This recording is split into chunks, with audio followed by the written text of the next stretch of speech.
don't have to worry about recourse to relatives or anybody else. Well, okay, what about in terms of taxes? The tax will be included in reverse mortgage and Taxes insurance? are not included. You have to Okay. still pay those. Separately. But if you, again, if you haven't refinanced yourself to the point of no return, you can pull out enough money to supplement your cash flow every month.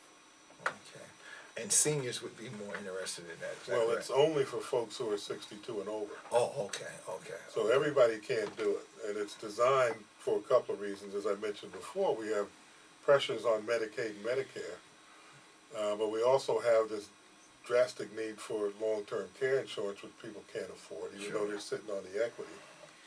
So by going this route, you can stay in your house, and if you haven't, again, as I mentioned earlier, if you haven't refinanced yourself to the point of no return, you can now pull out income or cash flow because it's not taxable.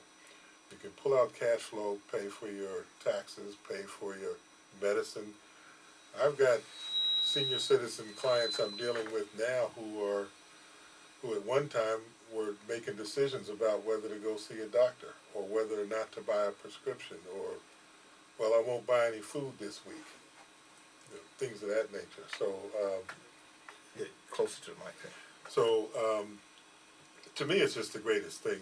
And I Have you had a lot of success? A lot of people have contacted you on? Yes, I have. And as I mentioned, there are folks who are now able to stay in their homes because they did it, when the other alternative for them was to go to a mortgage broker and refinance themselves, which give them a few dollars, and they'd have to make more payments and so forth. So this prevents all of that, keeps them in the house. Oh, okay, we'll come back to you in a minute. Let's go to Diane Beanie. Hello, I'm glad to be here. Okay. All right, what's on the agenda? Okay, well, I've been working on with a lot of other different groups on peace issues. All right. Trying to hopefully that now there's a new winds in the air, changer in the air, and we're hoping to be able to come from a more proactive place. Okay. And Barack Obama has talked about bringing the troops home from Iraq, and yes. We worry about him talking about relocating them to, redeploying them to Afghanistan, though, which we don't think is the solution. Right. The other morning I watched a special segment on the troops, and you've seen some of them one of the soldiers, he was blind, he said his ex-wife told him that he didn't realize, for whatever reason, I guess he didn't want to own up to the fact that he became blind. Wow. And a lot of them, of course, no arms, no more legs, and things of that nature. Right, terrible injuries. And I mean, of course, the psychological injuries, the brain injuries that they have, and they come back, and a lot of them are having a really hard time getting the help that they need. And I mean, the suicide rate is horrendous. And a lot of them now, with the economy, it's actually helping the military because a lot of them are redeploying because it's a guaranteed job that they're guaranteed income. But I mean, they're going back for third, fourth tours, and I mean, it's devastating to them. Yeah, and I hear about the bonus I think they give to the soldiers also. Right, they get a signing bonus when they sign up, and a lot of them, they want to get, they think they're going to get, educational credits and things like that, but very few of them actually get to make use of those. I mean, a lot of and the recruiters, like, they tell them they won't be put in a place where they'll be in danger, and they lie. So. Yeah, of course. Now you have something going on Saturday, December 6th. Yeah, this Saturday. Will be our annual Peace Train event, which is what we call it. This will be the 8th year that we've done it, which is pretty amazing to think we've been doing this for 8 years. But it's going to be in Newark, and we're asking people to come to Newark. We call it Peace Train because we hope people will take the train there, but they can, if they want to take buses or any way they can get there. And it's going to we're meeting at Peter Francesca Park, which is right behind Penn Station in Newark. It's just if you just got the door of Penn Station on the Ironbound side.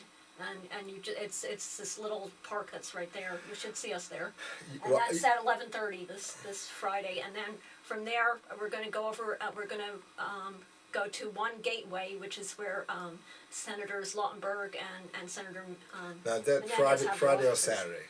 That's this Saturday. This Saturday. Okay, the 6th. Not Friday. The 6th. Yes. Now I remember in 2003, and I was with Larry Ham, Chairman Ham, with People Organization Progress in Newark. Right. And work a lot with them. we both with them. and I remember marching from that park up to City Hall.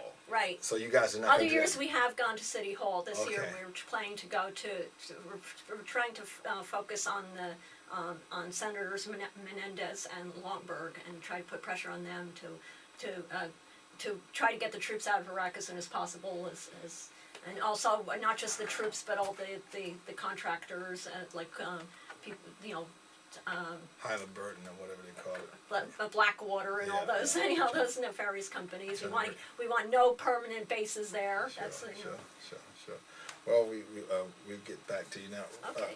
Councilman Rashid Burney. Yes, sir. All right. I was with you at the Democratic headquarters on Tuesday. Was that Tuesday, November 4th? That's right. Which is another holiday. We must call it a holiday, Barack Obama Day. What would you like the people to know about this coming January that maybe you guys in City Council are going to do different? Are you going to do anything different this time around? You mean regarding the council itself? Yeah, the council and the city. Yeah, just before I get to that, there's a county, I don't remember the name, I just saw it today, down in, I'm going to say Alabama, that actually declared November 4th Barack Obama Day. Yes, And yes. it was very heartening to see that. Yes, So, you know, that's, you know, just something I'm just so excited about. I think it's long overdue. Sure. And you know, people will look back and look at this as one of the defining moments of our lifetime. You Sure, know, of sure. our, not a generation, but of, Sure. you know, of the lifetime of this nation. This Sure. is, you know, if you want to put 4 or 5 events that really make this nation, the Declaration of Independence, Yes. the end of slavery, Yes. you know, Barack Obama being elected, Yes. the discovery of penicillin. Sure. These are sort of things that are way up there. Ford And- assembly line and things like yeah, that. well, yes, sure, Ford assembly line, absolutely, yeah. So, First man on the moon. First Yeah, man on the moon, exactly. That's it's Yeah. right up there, you know. And I think we will We're look about to back. throw this right here, and then Michael Jackson in the moonwalk.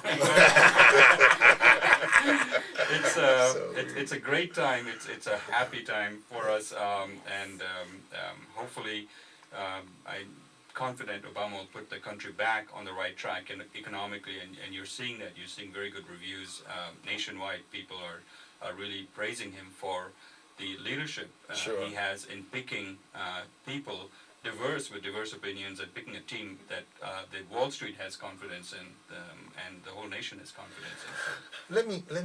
I don't want to flip the script on you, and of course we not put nobody on the spot. But I hear this over and over. People come and tell me, and I, read through the papers and see on the news. Now, representing a town like this here, which is a big city basically, it's not really a small congested city, but it's quite some size. Is there pressure? Because I'm hearing that a lot of the politicians today don't want to be called on for certain issues that represent the people that's in the community that they represent. I won't mention the politician. I won't mention the politician, but one of the large cities in Newark. One of the large cities in New Jersey. One of the mayors was saying in the paper that he didn't want to.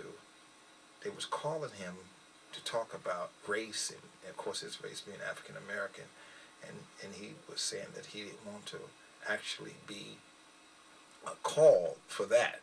He would rather be called for crisis overseas or a nuclear proliferation. But what I was just bothered by it, and I was just wondering, you would be called for the issues in which the people, the constituents that you represent. So is there there shouldn't be any problem with that? no, there really shouldn't. I mean, in the right context, virtually anything can be discussed. And, Sure. and if it's something that's of a concern or a need of the people, then Sure. I think all politicians really should forward an opinion, Sure. even if called for or not called for, because people want ideas.